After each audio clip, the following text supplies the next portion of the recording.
اور اس ملک میں 1000 سال تک دلتوں پر ظلم ہوا، ان کو انسانوں کی نظر سے نہیں دیکھا گیا، بلکہ میں آپ کو یہ بات بتانا ضروری سمجھتا ہوں کہ بابا صاحب امبیڈکر جس دلت سماج سے آتے تھے، اور اس دلت سماج کا اگر کوئی شخص موجودہ مہاراشٹرا میں اگر کسی گاؤں میں جاتا تھا تو اس کو اپنے کمر کے اوپر ایک جھاڑو باندھنا تھا، اور جھاڑو باندھ کر اور اس کے گلے میں ایک ڈبہ ہوتا تھا۔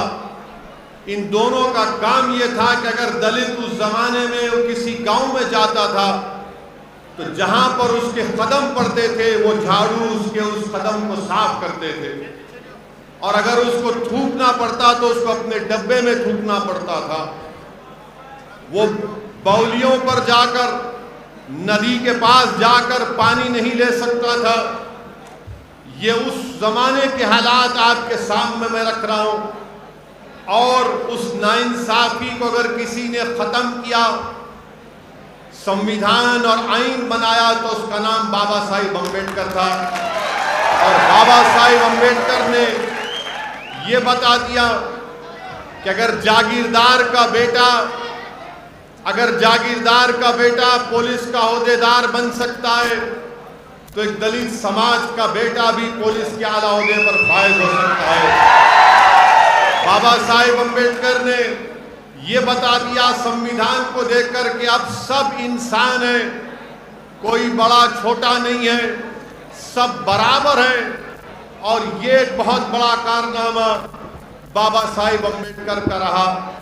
میرے عزیز دوستوں اور بزرگوں، آج ہم یوم جمہوریہ ریپبلک ڈے منائے ہیں۔ آج ہی کے دن ہمارے بزرگوں نے اس ملک پر ہم نے اپنے آپ کو ایک کانسٹیٹیوشن دیا، اور بابا صاحب امبیڈکر نے اس کانسٹیٹیوشن میں ہم تمام کو یہ ضمیر کی آزادی کی اجازت دی۔ اور ضمیر کی آزادی کی اجازت کیا ہے کہ اگر کوئی بھارت کا سٹیزن اس بات کو محسوس کرتا ہے کہ میں فلاں مذہب میں میرا ضمیر مطمئن نہیں ہے، تو بابا صاحب امبیڈکر نے کہا کہ تم اس مذہب کو چھوڑ دو اور دوسرے مذہب کو اپنا لو۔ یہ بابا صاحب امبیڈکر نے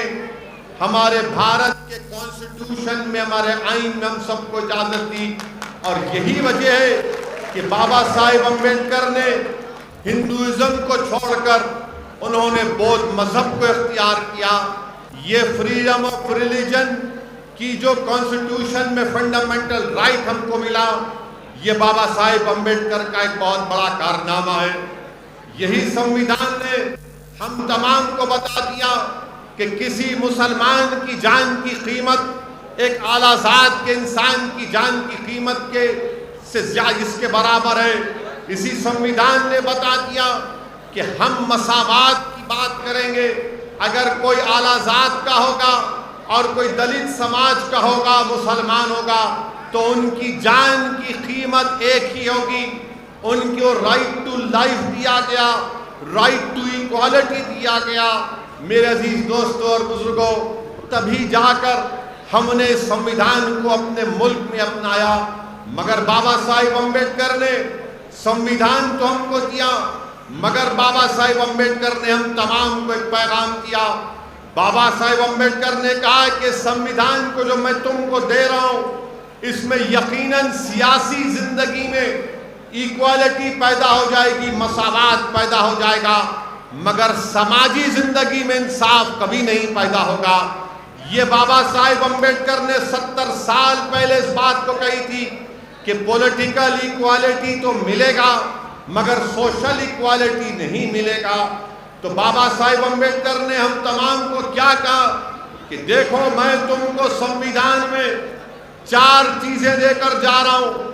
یہ تمہارے ہتھیار ہے، یہ تم اس کو استعمال کرو تاکہ تم اس ملک میں عزت کے ساتھ اور پوری شان و شوکت کے ساتھ اپنی زندگی کو گزار سکو گے۔ کیا کہا بابا صاحب امبیڈکر نے بابا صاحب امبیڈکر نے کہا کہ میں تم کو لبرٹی دیتا ہوں، آزادی دیتا ہوں، میں تم کو ایکوالٹی کی بات کرتا ہوں، مساوات کی بات کرتا ہوں، میں تم کو جسٹس کی بات کرتا ہوں، انصاف کی بات کرتا ہوں، میں تم کو فٹرنٹی کی بات کرتا ہوں، برادری کی بات کرتا ہوں۔ تو امبیڈکر نے ہم تمام کو کہا کہ اگر تم کو جب تک تم آزادی حاصل نہیں کرو گے، تم اپنی زندگی شان و شوکت کے ساتھ نہیں گزار سکو گے، جب تک تم مساوات کو حاصل نہیں کرو گے تم سے ناانصافی ہوتی رہے گی، جب تک کہ تم انصاف کو حاصل نہیں کرو گے تم اس وقت تک روتے رہو گے کہ مجھ سے انصاف نہیں ہوا، جب تک کہ تم برادری فریٹرنٹی نہیں پیدا کرو گے تمہارے قریب کوئی نہیں آئے گا۔ اسی لیے نوجوانوں، کیونکہ اس ملک کا کل کا مستقبل تمہارا ہے، میں تمہارے درمیان میں کھڑے ہو کر عاجزی کے ساتھ تم کو ایک پیغام دے رہا ہوں کہ نوجوانوں آزادی حاصل کرو، نوجوانوں انصاف کو حاصل کرو، نوجوانوں مساوات کو، ایکوالٹی کو حاصل کرو، نوجوانوں فٹرنٹی کو حاصل کرو۔ یہ چاروں لفظ ہمارے کانسٹیٹیوشن کے پریامبل میں لکھے گئے، لبرٹی، ایکوالٹی، فٹرنٹی، جسٹس، یہ اس وقت حاصل ہوگا، یاد رکھو میری اس بات کو، چاہے آپ مسلمان ہو، دلت ہو یا ہمارے بیکورڈ کلاس کے ہمارے بھائی بہن ہو، یاد رکھو اگر تم کو یہ حاصل کرنا ہے تو آپ کو ایک سیاسی قوت بننا پڑے گا۔ میں بدر کے مسلمانوں سے کہنے آیا ہوں کہ آپ کو اور ہم کو یہ کوشش کرنا ہے کہ ہم اپنے دلت بھائیوں سے مقابلہ نہ کریں، ہم ان سے مقابلہ نہیں کریں گے، ہم اپنے دلت بھائیوں سے تعاون کریں گے، ہم کمپٹیشن نہیں کریں گے، ہم کوآپریشن کریں گے ان سے۔ میں بدر کے مسلمانوں کو پیغام دینے آیا ہوں کہ آپ ہمارے بیکورڈ کلاس کے بھائی بہنوں سے کمپٹیشن نہیں، کوآپریشن کریں گے، ان سے تعاون کریں گے۔ اب 70 سال یہ اعلیٰ ذات کے لوگوں نے مسلمانوں کو، دلتوں کو، بیکورڈ کلاس کے لوگوں کا مقابلہ کرایا، لایا۔ آج اسدالدین اویسی تمہارے درمیان میں آ کر تم سے اپیل کر رہا ہے کہ اب یہ مقابلے کا وقت نہیں، یہ تعاون کا وقت ہے، یہ تعاون کا وقت ہے، یہ کوآپریشن کا وقت ہے۔ اگر ہم یہ تینوں سماج مل جائیں گے تو یاد رکھو 70 سال سے 22% لوگ جو پوری ملائی کھا گئے، دودھ کا گھڑا پی گئے، اور ہم کو اور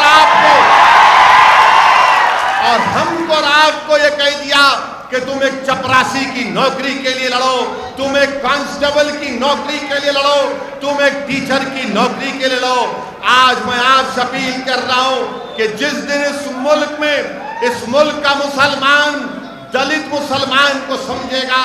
اس ملک کا مسلمان دلت سماج کی تکلیف کو سمجھے گا، اس ملک کا مسلمان جب ہمارے بیکورڈ کلاس کے بھائی اور بہنوں کی تکلیف کو سمجھے گا، جب بدر کا مسلمان اپنی اولاد کو، اس کی تکلیف کو، اس کے مستقبل کو،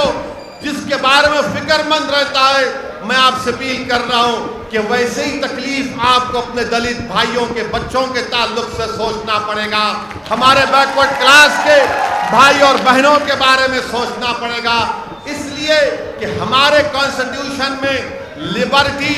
ایکوالٹی، فریٹرنٹی اور جسٹس کی جو بات کہی گئی ہے وہ اسی وقت ہوگا میرے عزیز دوستوں اور بزرگوں جب ہم تعاون کریں گے، جب ہم لوگ کوآپریشن کریں گے، تبھی جا کر ہم یہ تمام چیزوں کو حاصل کر سکیں گے۔ یاد رکھو نوجوانوں، یاد رکھو نوجوانوں، اگر ہم علیحدگی کی دیواریں اٹھاتے رہیں گے دلت سماج کے خلاف، اگر ہم علیحدگی کی دیواریں، نفرتوں کی دیواروں کو بلند کرتے رہیں گے ہمارے بیکورڈ کلاس کے بھائی اور بہنوں کے خلاف، تو کبھی بھی انصاف نہ مسلمان کا ہوگا، نہ دلت کا ہوگا، نہ بیکورڈ کلاس کا ہوگا۔ آج حالات اور وقت کا تقاضا یہ ہے کہ تینوں سماج کو مل کر بابا صاحب امبیڈکر کا جو خواب ہے کہ تم کو لبرٹی، ایکوالٹی، فریٹرنٹی اور جسٹس کو حاصل کرنا ہے۔ میں بدر کے دلت سماج کے ذمہ داروں کی موجودگی میں کہہ رہا ہوں کہ بھارت کی پارلیمنٹ میں